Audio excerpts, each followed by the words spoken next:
आज कहानी पढ़ेंगे लुका छिपी।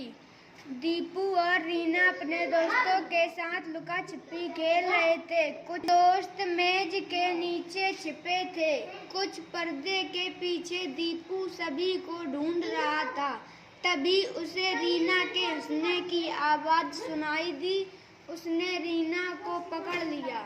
दूसरी ओर एक दोस्त की शर्ट दिखाई दी। दीपू ने उसे भी पकड़ लिया। अब वह बाकी के दोस्तों को ढूंढने जा ही रहा था कि तभी उसकी माँ आ गई। माँ ने कहा, साथ लुका छिपी खेलने लगे। अब पढ़ते हैं अगली कहानी। जंगल में चुनाव। जंगल में चुनाव का समय आया। शेर और जिराफ चुनाव में खड़े हुए। दोनों ने जंगल के सभी जानवरों से वोट मांगा। चुनाव में जिराफ जीत गया। शेर सोचने लगा, अब मैं अकेला पड़ जाऊंगा। शेर बहुत उदास हो गया। उसने सोचा, सब मुझे जंगल से निकाल देंगे।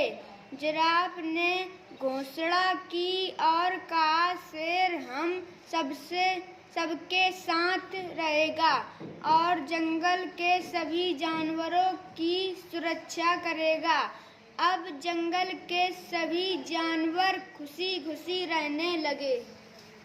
अब पढ़ेंगे अगली कहानी, मेढक का गाना। मक्खी के पास चॉकलेट थी। मेढक चॉकलेट खाना चाहता था। उसने मक्खी से चॉकलेट मांगी। मक्खी ने कहा, नहीं दूंगी। मेढक गाना गाने लगा, मैं किसी को खाऊंगा, खाकर मजे उड़ाऊंगा। गाना सुनकर मक्खी डर गई। उसने चॉकलेट मेढक को दे दी। धन्यवाद। अब पढ़ते हैं अगले कहानी, दो चींटी।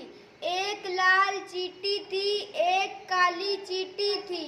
लाल चींटी चावल का दाना लाई, काली चींटी दाना चट कर गई। काली चींटी चीनी का दाना लाई, लाल चींटी दाना चट कर गई। खाना कम था, वे दोनों भूखी रह गई। बच्चों, अब पढ़ते हैं अगली कहानी, भालू और मदारी। मदारी के पास एक भालू था। मदारी गाता था, भालू नाचता था, मगर कोई देखने नहीं आता था। अब भालू ने भी गाना सीख लिया।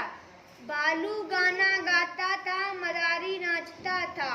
मदारी का नाच देखने बहुत से लोग आने लगे। अब पढ़ते हैं अगली कहानी, राम साय की साइकिल। राम साय साइकिल चला रहा था। बहुत तेज वह बाजार से गुजरा। हलवाई ने उसे टोका। राम साय नहीं रुका। पान वाले ने उसे रोका। राम साय नहीं रुका। लोग सोच रहे थे, राम साय रुकता क्यों नहीं।